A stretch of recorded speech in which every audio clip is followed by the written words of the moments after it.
مولانا طارق جمیل foundation, انسانیت کی محبت دلوں میں سموئے۔ اس رمضان المبارک ایم ٹی جے فاؤنڈیشن پھر سے چاہتی ہے آپ کا بھرپور ساتھ، کیونکہ تعلیم سے دور، اپنی چھت سے محروم، صحت کے مسائل سے دوچار اور سیلاب اور زلزلوں کی تباہ کاریوں کا شکار لاکھوں افراد کی زندگی آپ کی زکوٰۃ سے بدل سکتی ہے۔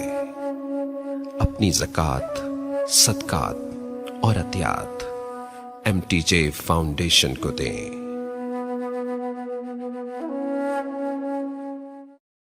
اور اگر رمضان کا مہینہ تو پورا معافی کا مہینہ ہے کہ دوزخ کے دروازے بند ہو جاتے ہیں، جنت کے دروازے کھول دیے جاتے ہیں، شیطان قید۔ آپ دیکھتے نہیں نمازی کیوں بڑھ جاتے ہیں رمضان شریف میں؟ کہ وہ نامراد قید ہو جاتے ہیں۔ تو کسی کو زنجیروں میں باندھو، وہ چل تو نہیں سکتا، چھوڑ دو زنجیریں تو چل پڑے گا۔ تو اللہ تعالی ہم سب کی حفاظت فرمائے، کوئی دعویٰ نہ کرے، لیکن جو تھوڑا سا غفلت میں ہوتا ہے تو ایمان کمزور ہوتا ہے، انہوں تو شیطان بن کے جامع نہیں دینے۔ جمعے جاواں گے، جمعے کئی جمعہ بھی نہیں پڑھتے، عید تے جاواں گے، کوئی عید بھی نہیں پڑھتا۔ یہیں یہ ایک نگینہ سینما کے مالک نے بیان کروایا تھا اور اس نے بعد میں اس سینما کو گرا دیا، آج کل وہ کینیڈا میں ہوتا ہے۔ تو وہ سینمے کا جو تھا نا مینیجر، وہ میرے پاس آیا، کہا مولانا آج میں پہلی نماز پڑھی ہے۔ وہاں ہم نے مغرب کی نماز پڑھی، اس کے بعد بیان ہوا، بیان کے بعد وہ اتنا ہنگامہ ہوا کہ رش بہت تھا، تو وہاں نماز پڑھی نہیں جا سکے۔ ہم نے کہنے لگا، میں چل رہا تھا میرے ساتھ ساتھ، مولانا آج میں پہلی نماز پڑھی۔ میں نے کہا کیا مطلب؟ کہا جی یہی کہ آج زندگی دی پہلی نماز پڑھی، ہوگا راؤنڈ اباؤٹ 40-45 سال کا۔ میں کہا پہلی نماز؟ ہاں جی پہلی نماز۔ جمعہ پڑھے؟ نہیں کدی نہیں۔ عید؟ نہیں کدی نہیں۔ آج پہلی نماز توڑے پیچھے پڑھی ہے۔ شیطان جب قید ہوتا ہے تو زنجیریں کھل جاتی ہیں، تو نمازی بڑھنا شروع ہو جاتے ہیں۔ اس کے بعد جو گھٹتے ہیں نا، تو شیطان کی وجہ سے نہیں، اپنی عادت اور سستی کی وجہ سے۔ پہلے 2-3 دن بڑا جوش ہوندہ ہے، پھر اس کے بعد گھٹتے ادھے کو پھر نکل جاندے ہیں، ادھے رہ جاندے ہیں۔ تو تراویح میں بھی پہلے پوری مسجد بھرے گی، پھر ایک صف جائے گی، پھر دوسری جائے گی، پھر تیسری جائے گی۔ تو بھائیو یہ رمضان آ رہا ہے، دیکھو میں ہاتھ جوڑتا ہوں، نماز 5 وقت سارا سال فرض ہے، لیکن روزے کی برکت سے کیا ہوتا ہے؟ شیطان قید ہو جاتا ہے، تو وہ سارے بھاگے آ رہے ہوتے ہیں۔ اللہ سے مانگ لو اس رمضان میں کہ یا اللہ ایسی توفیق دے کہ موت تک نماز نہ چھوٹ۔ رمضان میں بہت سے لوگ رشوت لینا چھوڑ دیتے ہیں کہ نہیں جی ہن رمضان شریف آ گیا۔ رمضان شریف بھی تو آیا ہے، لیکن اصل میں شیطان قید ہوا ہے، تو اب کہہ رہا نہیں ہن رشوت نہیں لینی، مہینے بعد لواں گے۔ ڈنڈی مارنے والا کہتا ہے نہیں صحیح تولنا ہے، پھر رمضان تو بعد کٹھی کسر کر لواں گے۔ وہ کیا وجہ ہے پیچھے؟ ایک تو رمضان کی برکات ہیں، اور ایک شیطان کا قید ہونا ہے، اور ایک جنت کے دروازوں کا کھل جانا، دوزخ کے دروازوں کا بند ہونا، اللہ کے عرش کا پہلے آسمان پہ مستقل ڈیرا ڈال دینا، اور پھر اعلان کرنا ہے کوئی بخشش آنے والا ہے، کوئی معافی مانگنے والا ہے، کوئی توبہ کرنے والا ہے، کوئی جنت مانگنے والا ہے، کوئی دنیا مانگنے والا، آؤ مانگو۔ اور ایک فرشتہ اعلان کرتا ہے اے بھلائی کے چاہنے والے شاباش آگے بڑھ، اور دوسرا فرشتہ اعلان کرتا ہے اے برائی کے کرنے والے بس کر اور واپس آ جا، بس کر اور واپس آ جا۔ رمضان کا مطلب ہے جل جانا، رمضان کے لفظ کا مطلب ہے جل جانا۔ جلنے کا مطلب کیوں ہے اس میں؟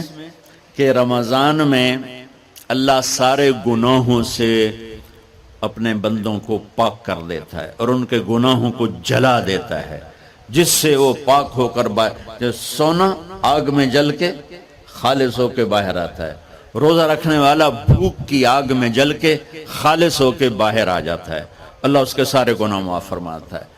دھیان نال سنیں جی، سب سے اعلیٰ درجے کا مسلمان، میرے نبی کا جواب، جو سارا دن مصلی پہ بیٹھا رہے، جو ہر سال حج عمرہ کرے، جو مسجد سے نہ نکلے، جو رات کو قرآن پڑھے دن میں روزے رکھے، نہیں. سنو، غور سے سنو. من سلم المسلمون لسانہ ویدہ،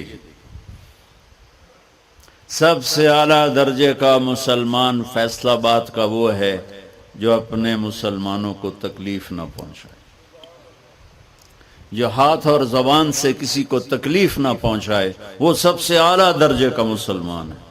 سبحان اللہ، کیا بات. میرے نبی سے ایک صحابی نے پوچھا، یا رسول اللہ، ہمارے محلے میں ایک خاتون رہتی ہے، رات کو تہجد پڑھتی ہے، دن میں روزے رکھتی ہے، پر اس کی زبان بہت سخت ہے، بہت بےزتی کرتی. آپ نے کہا جہنم میں جائے گی. کہا جی ایک خاتون ہے جو نہ نفلی روزہ، لیکن اس کی زبان کا بول بڑا میٹھا ہے، کہا وہ جنت میں جائے گی. تو سب سے اعلیٰ درجے کا مسلمان کون ہے جو کسی کو تکلیف نہ پہنچائے؟ پھر اس نے پوچھا ای الایمان افضل، سب سے اعلیٰ درجے کا مومن کون ہے؟ تو آپ نے فرمایا حسن الاخلاق، جس کے اخلاق اچھے ہوں وہ سب سے اعلیٰ درجے کا ایمان والا ہے.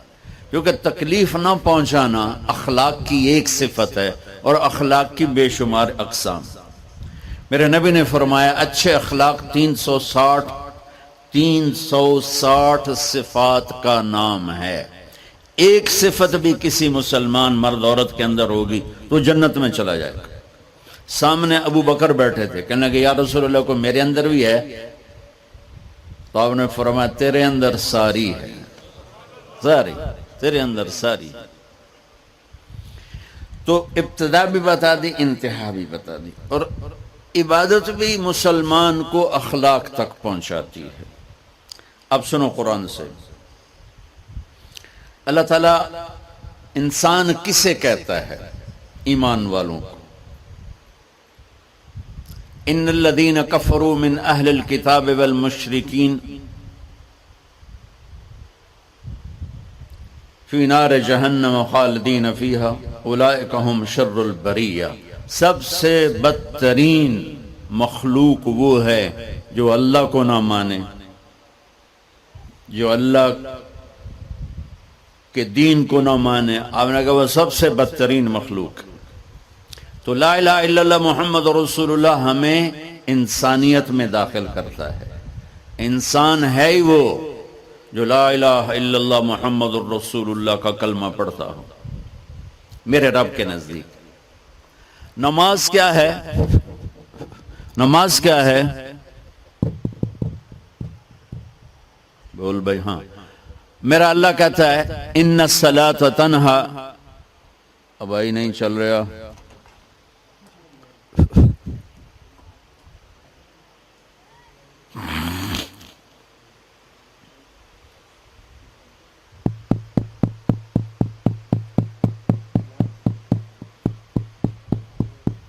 تھوڑی آواز ہے. نماز کیا ہے؟ ان الصلاۃ تنہا عن الفحشاء والمنکر. تم نماز پڑھو، یہ تمہیں بد اخلاقی سے بچائے گی اور یہ تمہیں گناہوں سے بچائے گی. تو نماز بھی انسان کو اخلاق تک لے جا رہی، فحاشی سے بچائے گی، گناہوں سے بچائے گی، اخلاق کی طرف سفر. روزہ آ رہا ہے. روزہ کس لیے ہے؟ کتب علیکم الصیام کما کتب علی الذین من قبلکم لعلکم تتقون. تم پر روزہ فرض کیا ہے جیسے پہلوں پہ کیا تھا تاکہ تم تقوی والے بن جاؤ. تقوی والے کون ہیں؟ وسارعوا الی مغفرۃ من ربکم وجنۃ عرضها السماوات والارض اعدت للمتقین. کہ میرے بندو دوڑو جنت کی طرف جو تقوی والوں کے لیے. متقی کون ان دن تقوی والے یا اللہ کا؟ الذین ينفقون فی السراء والضراء کا جو میرے نام پہ سخاوت کرتے ہیں، چاہے تنگ دست ہوں چاہے پیسے والے ہوں، چاہے تھوڑا مال ہوئے چاہے زیادہ مال ہوئے، وہ میرے نام پہ خرچ کر دیں. الکاظمین الغیظ جو غصے کو پی جاتے ہیں، والعافین عن الناس اور جو لوگوں کو معاف کر دیتے ہیں. اللہ تعالیٰ کہہ رہا ہے یہ تقوی والے ہیں. تو روزہ بھی اخلاق پہ لے جا رہا ہے. فمن فرض فیہن الحج فلا رفث ولا فسوق ولا جدال. میرے رب نے کہا حج کا ارادہ کر لیا ہے تو زبان کی گندی، زبان کا گندا لہجہ اور زبان کے گندے بول سے بچو، لڑائی سے بچو، گناہوں سے بچو. تو حج بھی میٹھے بول پہ لا رہا ہے، بول پہ لا رہا ہے، لڑائی سے بچنے پہ لا رہا ہے، نافرمانی سے بچنے پہ لا رہا ہے. خذ من اموالہم صدقۃ تطہرہم وتزکیہم بہا وصلی علیہم. میرا رب فرما رہا ہے میرے محبوب ان سے زکوٰۃ لیں اور ان کو پاک کریں اور ان کا تزکیہ کریں، ان کو ایک اچھا انسان بنائیں. زکوٰۃ ہو اخلاق بنتے ہیں، روزہ ہو اخلاق بنتے ہیں، حج ہو اخلاق بنتے ہیں، نماز ہو اخلاق بنتے ہیں، کلمہ ہو انسان بنتا ہے. یہ اتنا زور کیوں دیا ہے اخلاق پر کہ میرے بھائیو اچھا معاشرہ جو وجود میں آتا ہے وہ ایک دوسرے کو معاف کرنے سے وجود میں آتا ہے. مسجد نماز کے لیے ہے اور نماز ایک انفرادی عمل ہے جو کر کے میں گھر چلا جاتا ہوں، دفتر چلا جاتا ہوں، پڑھوں نہ پڑھوں، نہ پڑھنے کا گناہ مجھ پر، پڑھنے کی نیکی مجھ پر. لیکن اگر میرے اخلاق برے ہیں، روزہ میری چیز ہے، رکھوں اجر، نہیں رکھوں پکڑ، زکوٰۃ دے دوں اجر نہ دوں پکڑ، حج کر لوں اجر نہ کروں پکڑ.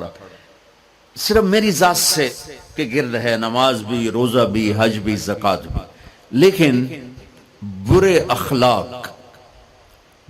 اخلاق جتنا معاشرے میں میرا اثر ہے وہ سب تباہی پھیلا دیں گے، اور اچھے اخلاق جتنا معاشرے میں میرا اثر ہے وہاں خوبصورتی کو پھیلا دیں گے.